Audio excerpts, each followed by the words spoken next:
part of the business owner experience, so to speak, or the entrepreneur experience is the hiring process. And I don't think we talk enough about the hiring process. So today I want to talk about the hiring process because my God, it sucks. Do you want to talk about the having to vet hundreds of applications, book? Let's start from the beginning. Okay. Seriously, let's start from the beginning, right? Yes. Yeah. So you get your job posting together and you put it up online. Well, first you got to figure out the job description. Oh, please. Right? Go ahead. No, go ahead. No, because I don't even know why you would waste your time. It doesn't matter. People don't read it. You know what they read? What's the title and what does it pay? Yes. So the thing that I found out why it matters is later on in the process, because I have hired someone that like 6 months in went, well, that wasn't in the job description. I'm like, okay. And your point being? And they're like, well, I'm not going to do it. It wasn't in the job description when I applied for the job. Wow. Okay. So that's why I said, like, for some industries, yeah, you got to make sure your job description includes things like and other tasks we may assign to you. Are you kidding me? No, I am not. That is ridiculous. I know. Jobs change over time. Okay, people, listen. Jobs change over time because requirements change over time. Correct. I can't tell you right now what I'm going to have you doing as an employee of mine in 6 months. I can't because it's going to change. It's going to change drastically in some cases. Yeah, as this person was looking at me and like was being dead serious, all I kept thinking was, I wonder if I could have gotten away with this when I was younger. No way. Like, could I have just told my boss, like, sorry, that wasn't in the job description. It really seems like all this stuff changed after the pandemic. I am not going outside to pick up trash because that was not in my job description, even though all the trash is outside because of us. Nope, not going to do it. So anyway, okay, so get a good job description together. After you get your job description together and you post it, you decide on where you're going to post it at. But let's talk about after that, when the resumes start coming in. Okay, the resumes start coming in, and this is what I never understood. About 5 years ago, I figured it out. I figured out what was going on, but for the longest time, I never understood. Why are people sending resumes that have absolutely two things? One, no intention whatsoever of taking this job. And two, no skills to perform this job, right? You get a nice variety of those types of people. Okay. Do you know what the reason is? Do you know why that happens? I have no idea what the reason is, but I see it a lot. Yeah. The reason is because certainly in Pennsylvania, and I think in most states, if you're unemployed, you had a job, you got fired, whatever, laid off, whatever, you're collecting unemployment, you are required to demonstrate that you are applying for jobs. Yes. Right? That you're actively trying. So people with, that were, I don't know, let's just say they were landscapers, are applying for jobs as attorneys, even though they don't have a law degree, just to show that they've applied for a job. And then other people that were, were attorneys, or let's say software developers. They were software developers or still are software developer, just not professionally. Apply for jobs, look great on the resume, and then you reach out to them and they're like, no, not interested. Then why did you apply? Oh, I know why you applied. Yep. So you can show the caseworker on your workers that you're on your unemployment that you're actively looking for employment. Yeah, I think that's part of it. I mean, so it happens a lot. I've gotten applications, like I've said it before that we stopped hiring based on resumes for the most part. So we will skim through them, and the only thing I'm looking for in your resume is how frequently you switch jobs.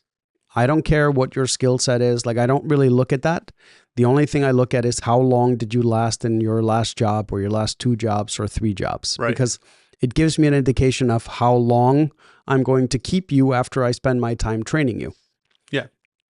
And go ahead. And then we literally send an email out to everyone telling them, hey, we'd like to book you for an interview. And we can send out 20 of those. We will get 6 or 7 responses from people. And we'll get between 3 and 4 people that actually show up for the interview. That's what the numbers. I love it. We put out. This was like like just at the end of the pandemic, right? Yeah. We put out a job description. We put it up on Facebook, LinkedIn, and like 3 places. We got 79 applications. We got 11 people that actually responded to us in any level, whether we called them, texted them, emailed them. Yeah. We had 4 people that booked an interview, and we had 1 person that actually showed up for an interview. And I deal with that every day. Like, okay, so I've been trying to hire for an assistant, right? 6 months probably. Probably about 6 months I've been trying to find an assistant. You would think an assistant, this is a very, very, just like yours, very laid back office. Very easy, low stress, right? Trying to find an assistant, someone who can help me manage calendars and emails and take calls and things like that. And the resumes that come in, I would say, because that's an easier job, doesn't require a lot of education. I would say 60% of them are good. Are like, okay, this person might have something. Let's schedule an interview. Out of every 10 that I respond to, 3 get back to me. Sure. 1 of them shows up. Yeah. I don't get it. I don't understand why. How can you do that? So I think, can you at least send a courtesy email? Hey, I got another job. Hey, I moved on. I decided I don't want this position, which I have gotten a few of those, but I don't get it. I think there's a lot of things that have changed around us, right? Which is interesting because there are now way more ways to make money in a relatively easy way that didn't exist when you and I were younger. Like there was no Uber, there was no Lyft, there was no DoorDash. Yeah, the gig economy, sure. Correct. And even certain other jobs. Like I just think there has been a mindset shift as far as work is concerned, right? For people our age, Gen X, older, probably even the millennials, work was just part of your life, right? Like it wasn't treated as something separate or bad and now I feel like work is looked upon as something that you just have to do. Right. Like I have to get a job. Well, no, you should want to get a job. You should want to contribute. You should want to have something to do, but it's just kind of what I think. It's all right. Anyway, we're going in circles here. So anyway, so applications come in, you review, the interview process starts. Okay. Now let's say they actually get to the interview table. Okay. Yes. All right. I had a guy because I was interviewing for a paralegal as well. Gummy. I remember this one. He showed up in sweatpants and a sweatshirt. Yeah. For a paralegal. Yeah. Paralegal. Hey, listen. That's another thing that's changing drastically is dress code. Like, I am telling you. Dummy. I don't understand. Bless you. Yeah, thank you. I am telling you, dress code is one of those things that is changing as well as far as what people think they can get away with. Like, I don't want to knock yoga pants specifically. No kidding. Good. But I can't tell you how many females have showed up for a job interview in yoga pants. And I'm like, since when did yoga pants become like, let's call it business casual attire when you go in for an interview, right? Like you would think that's kind of unless you're going in to interview for like a factory job or a warehouse job. I wouldn't expect you to be like business casual. Yeah, sure. I would expect you to be somewhat casual, but when you're going into an office setting, I would think business casual would be kind of like the minimum dress code. But no, I've had people show up in yoga pants. I've had people show up in sweatpants, hoodies. Now, if it's like it is today, I don't blame them if they're wearing a hoodie. I would be like, good, you have common sense not to be cold. But when someone shows up and they could have worn a blazer or a nicer jacket and like a pair of pants. I don't even judge jeans anymore. Like I don't pants, but just pants, right? Like I had a guy show up in an interview literally in khaki shorts. Oh my God. Right. And I'm like, were you out in the yard working and then you just decided to swing by for the interview? Like, did you not know this was coming? Because we booked this 3 days ago. I don't know. We're just ranting, I think. Oh no, I know, and I'm going to continue because this is what you're going to experience, or venting.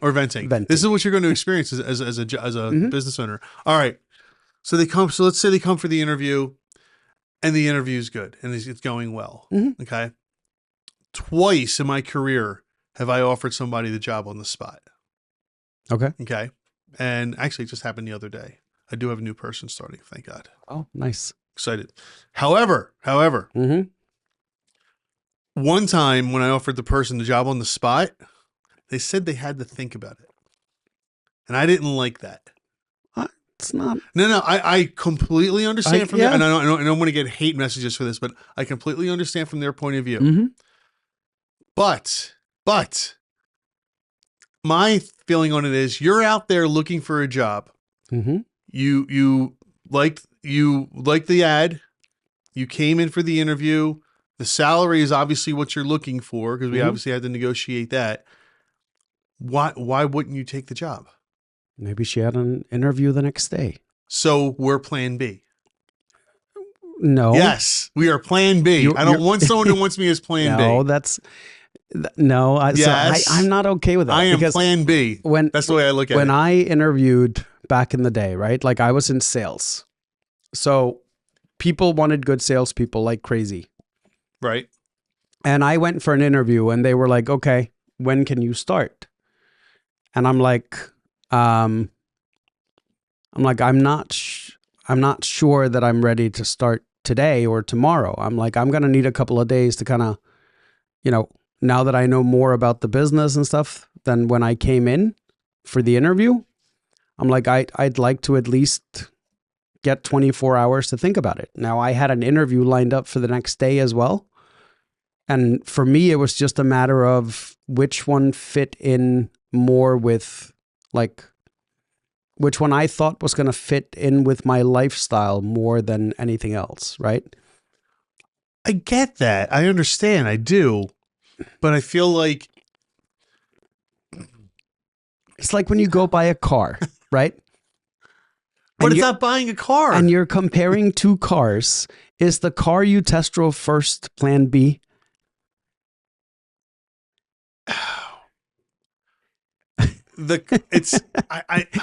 Okay, hold on.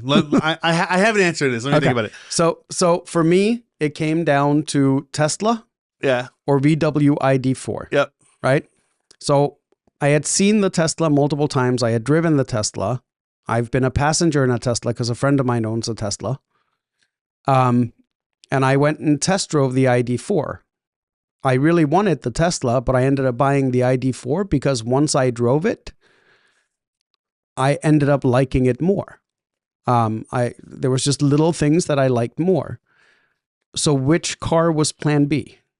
Was the ID4 the plan B or was the Tesla the plan B? Because okay. So hold on. So let's change the scenario just a little bit. Okay. So let's say you did like the ID4 better. Yep. Okay, which I think you did in the end. Right? I did. Yeah. And then you go and they say, oh, it's not going to be available for 12 weeks or something like that, but the Tesla's available today, and you don't want to wait. And you decide, I guess I'll reluctantly take the Tesla, even though it wasn't my first choice. Think the Tesla's going to be happy about that? The Tesla's going to be happy. No, seriously, that's how I feel. I feel like, wait. So you came for the interview. No. We got to go back to do you think the Tesla's going to be happy about that? So it's got AI built into it, So this is really about feelings. It's 100% about feelings. Of course it is. She hurt your feelings by saying she wanted to think about it. It's less, I would say it's less about hurting my feelings and more about, does that person really want to work here? Right? I want people that want to work at my company. Right. But so you have to remember there are different types of people, right? I know I'm alone on this. I'm sure I'm alone on this. You're not, right? But you have to remember you and I and a lot of entrepreneurs were instant decision makers, right? Because we're not afraid of making the wrong decision and then correcting that decision later, right? Now, if you bring in someone that's highly analytical and doesn't have that entrepreneur, they need time to digest their decisions, right? So to that person, you putting them on the spot and making the job offer right there could have been like super uncomfortable, and they just weren't comfortable saying yes. Then I don't know that I want that personality at my office. Trust me, there's a franchisor that I know that uses that same logic when they're recruiting franchisees, right? If the franchisee goes through the process and they say, okay, we're ready to sign you on. If the franchisee at that point goes, I'm going to need a week to think about it. You're out. They're out. You're out. And that's what I said to this person. I said, oh, you're not ready to, okay, then the job offer is off the table. Thank you very much. Right. I did that. I'm not putting up with it. But once again, if you want to work here and you really want to work here, and that's why I would assume that's why you came for the interview. Otherwise you're window shopping. Well, yeah, you are. The very first interview you go in, you're just checking out the vibes and stuff. Actually, okay. Second. Okay. So that first person was the second interview. This person I hired yesterday was first interview. I've never done that before. Okay. That was the second interview. So this person did come in for the second interview. It doesn't matter. That changes it. So she had already been in here once and came back again. Yes. Well, then I get it. But you made it sound like you offered her a job on the spot. Like she came in or he came in. Right. And you were like, I like you. I think this is going to work. Here's the job offer. Yeah. That is not like second interview. So, yes. Okay. So let's say it was first interview. Okay. Yes. And they said, sounds good. However, I'm waiting to hear from another company on a job offer from them. Okay. Does that change anything for you? No. Why not? Why not? You got the money you want, the job you want. Yep. Come here and work. Well, I'm waiting for their job. So you are plan B. You're absolutely plan B. In that case, they're telling you are not necessarily plan B. You're plan B. No, you're a comparison, right? Because now you're comparing two jobs. So when I was offered the sales jobs, right? So I went in and I interviewed. They offered me the job on the spot, and I told them I'm going to need at least 24 hours to think about it. I went in to the second interview, talked to those guys, and got job offers that same afternoon.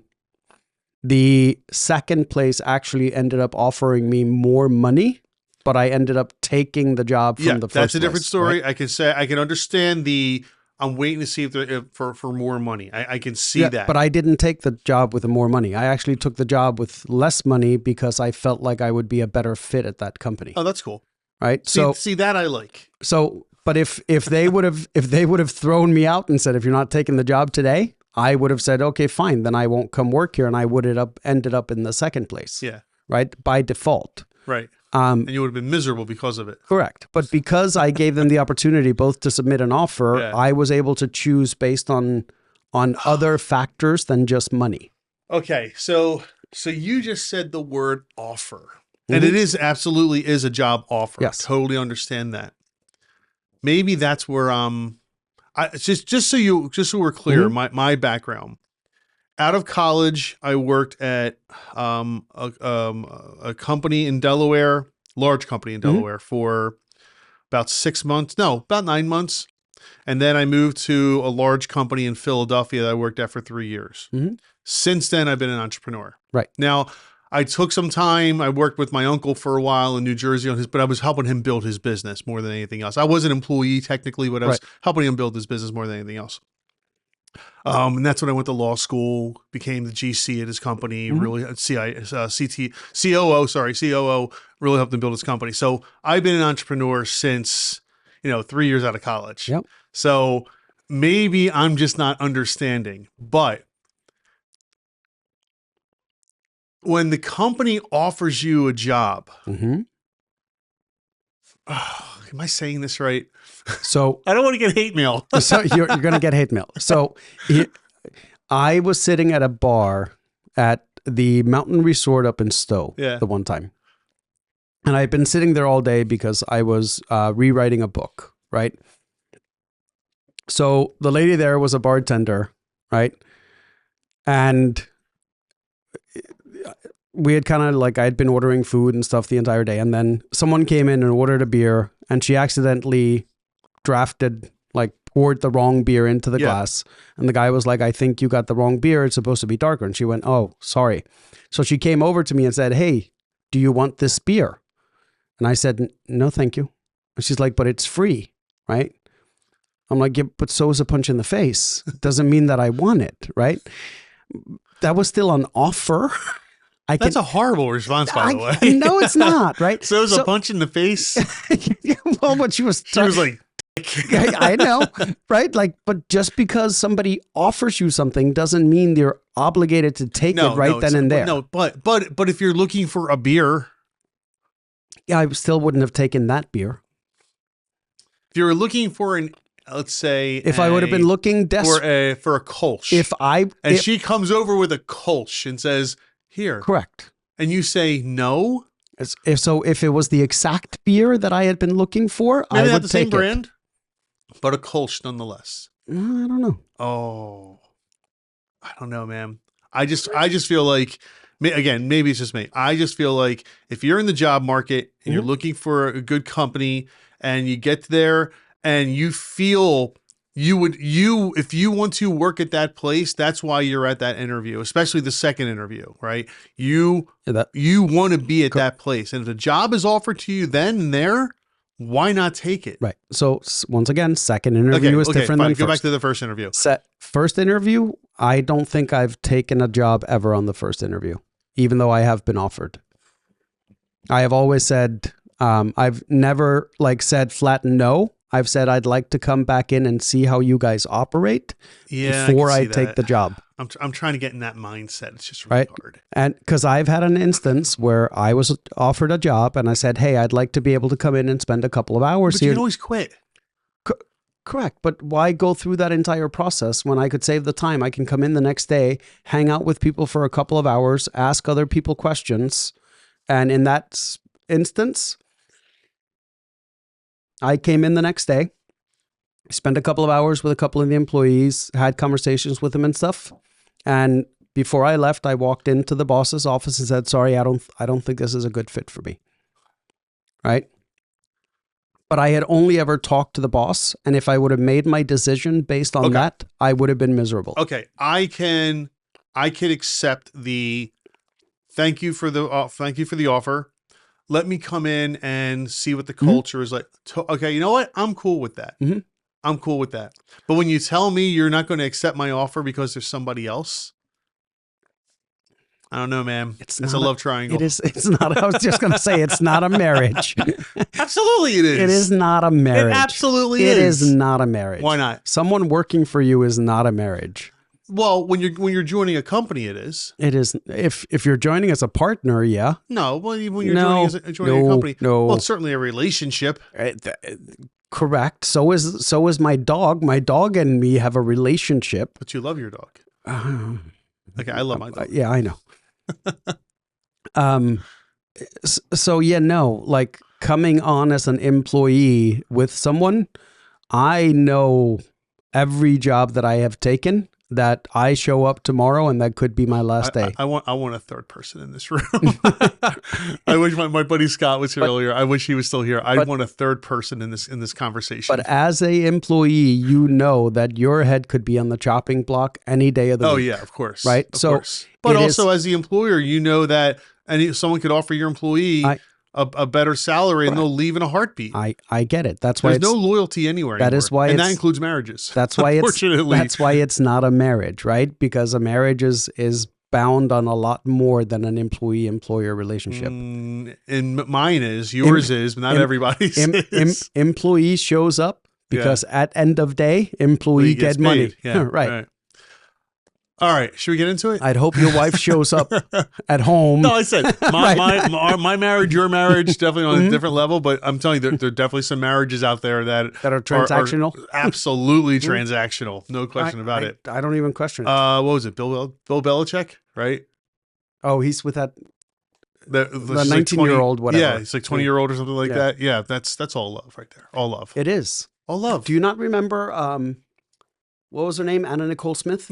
Yeah. That was all love. That was true love. True love. I read the story. God bless. True love. The guy said it was true love because she expected nothing from him. All right, now before we get sued for defamation, okay. If you found this clip interesting, make sure to go listen to the full podcast. There's lots more content there.